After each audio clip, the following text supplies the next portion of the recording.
we have returned to Oracle of Ages, Part 4. And we've returned to easily one of the more annoying parts of the early game. Mind you, the only part about this that I really find annoying, also you can dig up fairies, is the audio track. I do not like this audio track. I never really cared for it either, to be honest, but, I mean, strangely, it's fitting because of how fucking annoying this part is. Hello, Fairykin. Hello, primary colors. Yeah, it's yellow, red, and blue, so... You know, I want a secondary colors game. Green, purple, and... what is it? Orange? Yeah. Green, purple, and orange. I think there's more than that. I don't think so. Because red and blue is purple. Yellow and red is orange. And yellow and blue is green. That particular combination always fucked me up. I don't see how yellow and blue makes green. Well, how does any color make anything? By the reflection of light? Well, it could also be just human perception.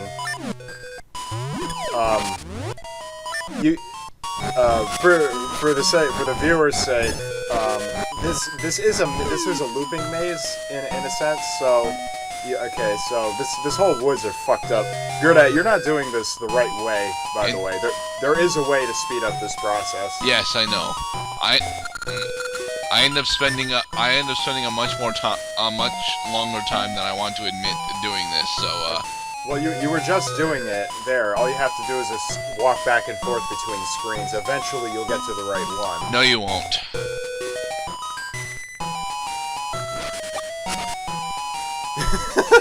Oh no! Because despite what you think, Mr. Cloud, every room is connected to exactly one other room.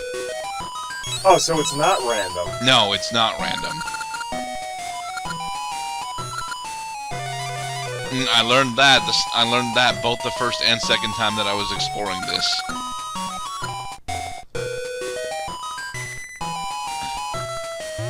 This part I still don't understand. I get what was happening. You're supposed to read the sign first that says, "Don't pull out the rock."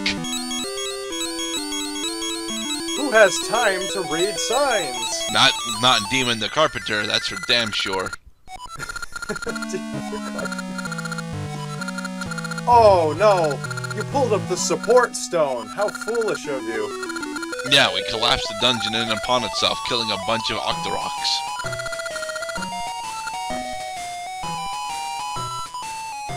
Now we can actually take the shortcut back because the fucking dungeon collapsed.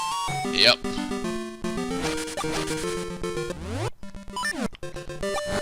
I must say, though, I like the incorporations of time travel gimmicks, because now they're saying, oh, the dungeon may be crumbled in the present, but it still exists in the past, perfectly intact. This is the mask shop. We'll be back here later to feed him. Ah, I'm hungry! Pardon me, I just thought you could help. Ah, I'm hungry! That guy kind of frightened me, to be perfectly honest. It's like, beneath that calm and fixed demeanor is a psychopath. Well, Demon the Carpenter is almost a psychopath, so... I was not aware that Link had any skills in carpentry. Carpentry, no, but... Technically, in several of his incarnations, he is a blacksmith's son. This is true. And in one particular incarnation, he's a ranch hand. Yes, he was. I did not play that game. Well, from what I see from your gameplay, Gert, it looks like he's closer to becoming a ditch digger than a carpenter. To be honest, I would prefer him to be a ditch digger than a carpenter. Carpentry is a lot of very hard work. It is very hard work, but very rewarding, very reliable work. Because, I mean... Okay, we are on the quest to actually get our signature item for the game. Sadly, it's gonna take me way longer than it should to realize. Wait a minute, I have no idea what. Yeah. Whenever you're super lost in this game, talk to the Mako tree. She might actually help you. Other times she'll just give you bullshit hints that you're supposed to already know. Yeah, normally I think she just repeats the last thing that she told you, like through the leaf scenes. And at this point in the game, I have totally forgotten where the hell Nehru's house is because I don't assume that it was actually Nehru's house that Impa's staying in. I thought that was Impa's house. I can see that's a pretty understandable mistake. So I'm pretty sure, not for the rest of this part, for a good portion of this part, I'm just going to go exploring. Hey, we can go past this rock now!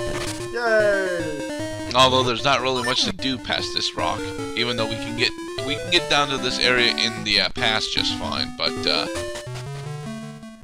I know a lot of people complain that later Zelda games kind of turn the items into like the keys that you need in order to access different areas of the game, versus what the original game did, which was do anything in any order. Where in this game, the order that you do the things in is kind of fixed. Yeah, well, at the very least, Oracle of Ages is definitely one of the most linear Zelda games I've ever played.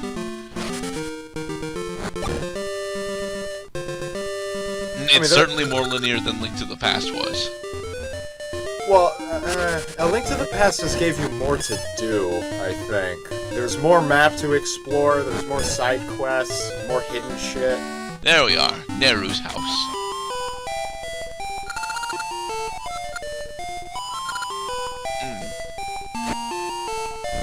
There we go, the hidden room in Nehru's house. Impa, you need to start exercising.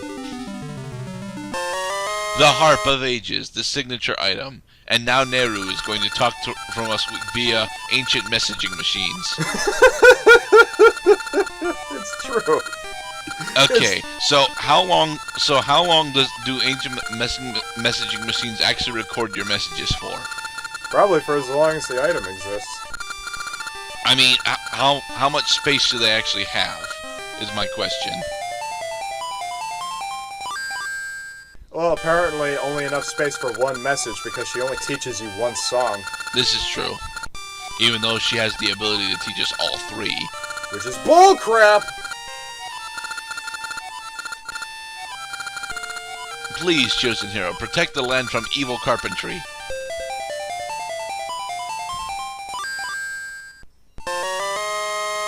I like the Echo tune. The Echo tune is fine. I find that I don't like the second tune, but I'm okay with the third. I like the first tune the best. The second tune sucks, and the third tune gets kind of annoying when you start using it in pretty much all of the latter part of the game. For the last two dungeons, you just end up spamming the damn thing. Yeah, well, you have to.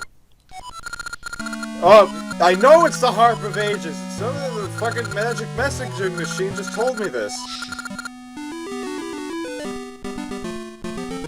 Meiku, you just want to sound smart, don't you? Yes, she does.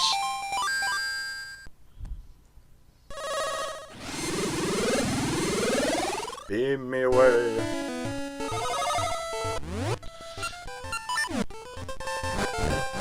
I must say, I like it how when you go to the past, the music is slower, and well, it's slower. The loop is a little less complex, but it's. Well, this is the Link to the Past overworld loop, so. Yeah, well, it's both this and the overworld theme from when you're in the present are. They're kind of watered-down versions of the Link to the Past overworld theme. Yeah. The Link to the Past overworld theme clearly is superior to both of them.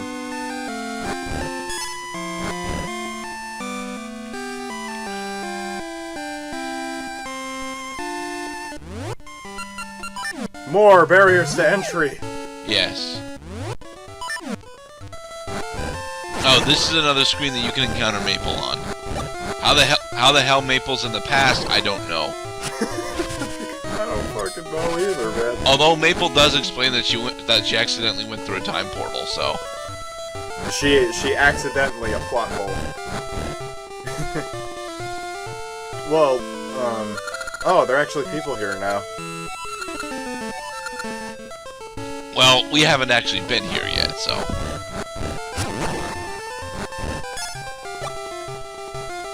And I will be spending the rest of this part traveling through the dungeon that is the Western Wood past. I do remember that.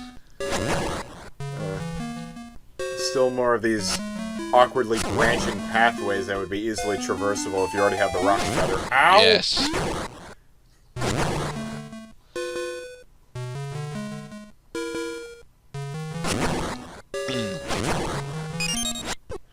So yes, this pathway was entirely pointless. Well, yeah, this is the dumping grounds. This is where this is the path. You actually took the path backwards than when you would have to if you if you fell further along the path and then you jump down, and then this is where you would exit and start the thing all over again. But we did get to see our fourth piece of art. We saw it, but it's so far away. No, not really. Still outside of our grasp. Ambi's bombs have tremendous power. Thank you, Not sure if I Guard. should make the joke. I'm not sure the relevance of that statement. No, that's the relevance. You know what's weird? Once you actually get the bombs, that guy is no longer standing there. Indeed. Deep in the woods are magical seas and an owl statue.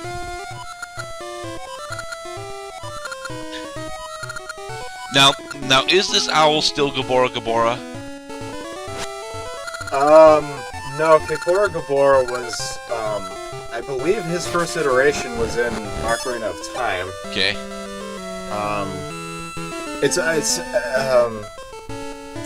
Wasn't there a stone owl mechanic in Link to the Past?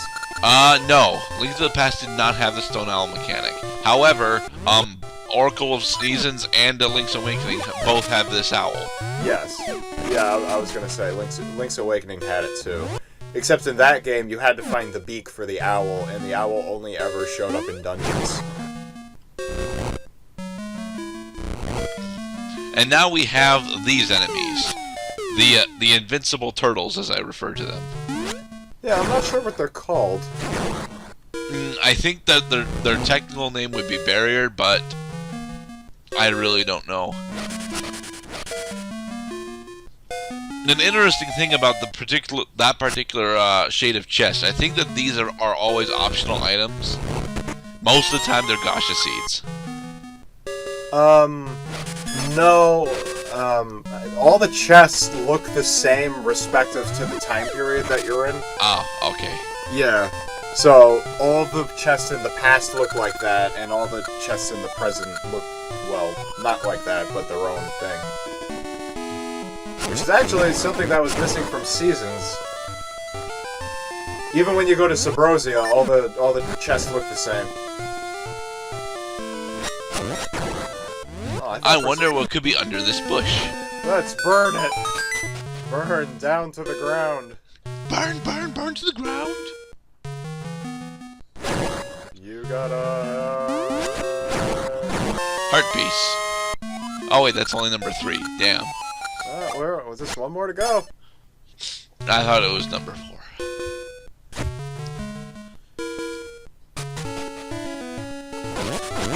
I thought for a second that there were no enemies in these woods because there are people everywhere.